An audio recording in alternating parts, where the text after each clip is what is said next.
Thanks, Jess. And I am joined now on the desk by two people with very impressive professional careers in their own right. We got Octane and Momo, respectively. Sorry to laugh at your career. Listen. You sat there because Ben's ill and Jess took your other job. So, and just stop. I'm here too, guys. And yeah, Octane, you know, we're gonna kick off with a question for you. So, one of the main things that we said when we sat down, you expected Slasher. You said he needed to be a catalyst for his team. Did he perform that role? He performed phenomenally. Good job, Austin. Proud of you, gang. Good job. Yeah, series went basically how I said it would. 3-0, 3-1.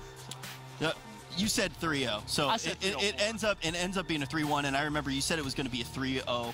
Based off of the veto process was a big thing for that. You put EnVy on top, but when you saw the vetoes actually come through, that series was so what kind of switched it up for ultimately and made it a 3-1 instead of a 3-0? I guess just coming down to Arden's Forest, I guess EG is better than EnVy at that map, which was surprising. When we played EG, they seemed pretty lackluster on it, so I guess EnVy was a little worse than they were, but you know, Austin performed really well in the respawns. They seemed pretty cohesive, and then, like I said, the map set before the series even started went in their favor. And Phil, we didn't actually get kind of your insight into this matchup beforehand because of the casting schedule. So going into this one, what did you expect in the EnVy versus EG? I think a lot of people, judging by yesterday, we thought EnVy would come into this maybe 3-0, 3-1. I had it as 3-0 as well. I mean, let's start with London Docks. I mean, the hard point itself, it's very hard to kind of pick on anything but Aches. You know, he had a very poor game. You looked at Felony when he had his first game. Aches, I think, finished 9-30, but the problem was he was giving so many streaks away. The streaks were really well used as well on the side of EnVy. It was just a snowball effect. It was only going to end one way. And when I was watching, I was just a little bit closer to the stage. Some of EG, the communication issues, Enable was kind of saying, you know, Pat, rotate, you know, don't go for that scrap time. And I think it was just getting a little bit too... It was all a bit clustered, if you look at EG, I think, and I think it was just down to the fact maybe Aches just having a poor game, triple negative at the end. It's very hard to win when you have those stats.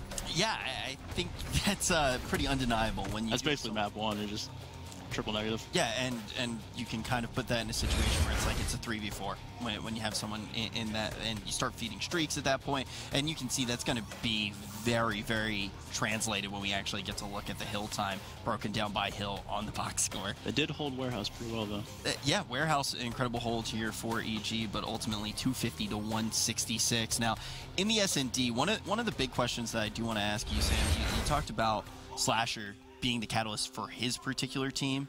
On the other end, do you think for EG, we can kind of hear them talking in the background right now, doesn't sound too good, but do you think that they have a player like that, or do you think it's more even on their side?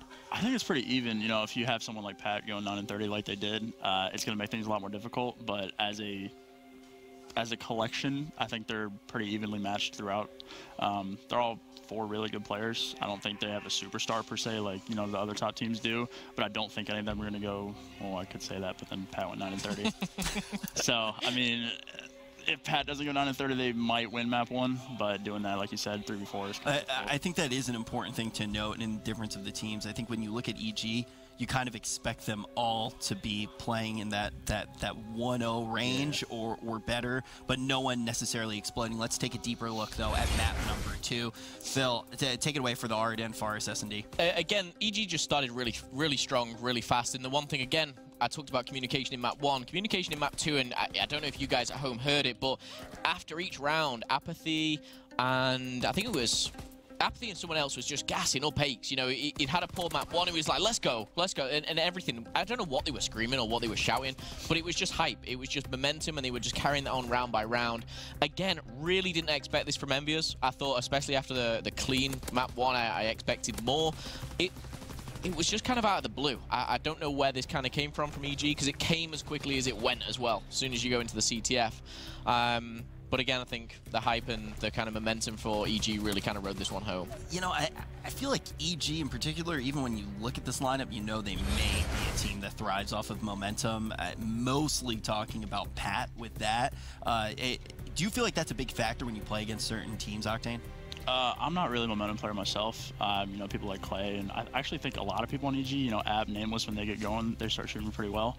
But me personally, I'm not a huge, like, get up, start screaming kind of player. A lot of people have, you know, tweeted me, oh, you look like you're yawning on main stage. You're like, are you okay, man? Because, you know, I'm just not the kind of player to do that. But from what I've seen and how many times I've played against these guys, EG is definitely a team that fires off momentum. Yeah, I think that it's clear that they're very different players in that regard. You usually look kind of like you're sitting in your living room. Pretty much. You are. I sit just like it's casual. Yeah, just all the way back. Now, Phil, you already started to talk about it. The CTF, completely different story all of a sudden. Yeah. So let's dive into that one.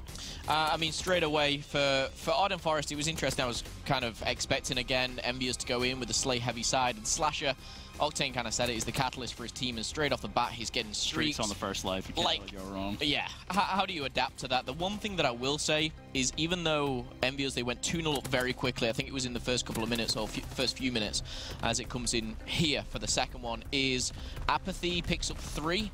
And he manages to get out, he counter caps, and he starts playing for his streaks, which is really smart. He kind of just lays by his bunker, picks the streaks up, and he goes into the second half with those in the bag. That two-piece there wins the game for Slasher. I was about to say that. 25 and 10. Consistency, like, he does it time and time again, and I think, you know, if Slasher has a bad map, EnVy are in trouble. But he doesn't have a bad map, rarely. So I think EnVy at the moment, they're sitting pretty, but again, I think if they see maybe tougher competition, we'll see, you know, how strong they really can be. I feel like that's a lot, as we start to look at EnVy as this team that really can compete at the top level inside of not only Division B, but just all of the teams inside of the CWL Pro League. Having that stress on one player to say, okay, if Slasher has a really good game, they're probably going to win. If he has a bad game, you know, it's looking pretty bad for them. What do they need to change, in your opinion, Octane, to be out of that tiny, refined box? I think it's just the time that they play together. You know, Austin is arguably top 2 AR, in my opinion, for the last couple of years, actually. I think he's super underrated. You know, everyone, you know, gives him a bad rap for his attitude, but in-game, Austin is a phenomenal Call of Duty player, and, you know, that map was just a representation of that. He won in the game basically by himself. Yeah, now, out of game, he's a sweetheart as well. Yeah, well, you know. No, I think it's just a time thing. Once they get used to playing with each other, they learn each other's tendencies again, they'll be good to go. Yeah, I really do think that they could be one of the top teams overall. Easily. Yeah, I really do think maybe even top 4. And I think it was made like that. You know, when we saw kind of Hugh coming back, this was a team which everyone was anticipating to be, you know, the next big thing, the one putting up the big numbers. And we haven't really seen, you know, Hugh put up those 40 bombs. And yes, a lot of it has been on the likes of Slasher. And I think it is pressure, but I think Hugh brings other things to the table as well, whether it be objective. And again, you know, if Hugh can get streaks, Slasher gets streaks, it's very difficult and a very Slay-heavy team. So big things for EnVy. And coming into the Pro League as well, we were thinking, when are EnVy going to step up? You know, they had a few poor events. I think this is the time now they're getting to understand each other, and it looks good. Yeah, and one more map to close out that series, and it was a very important one. So important that it's actually going to be our play of the game presented by Scuff.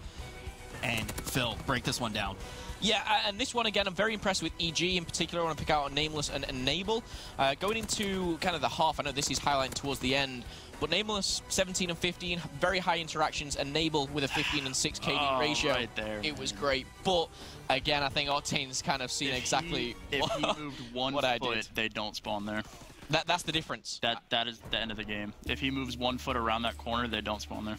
Yeah, I mean, that's exactly what happened. We were actually talking about the spawns when we were watching the play, because it looked like they had just completely lost them, and it looked like it should actually be an easy game 5. Yeah, that like series of 15 seconds was really odd, because the reason App was even able to get into the hill in the first place was, I think it was Kyler.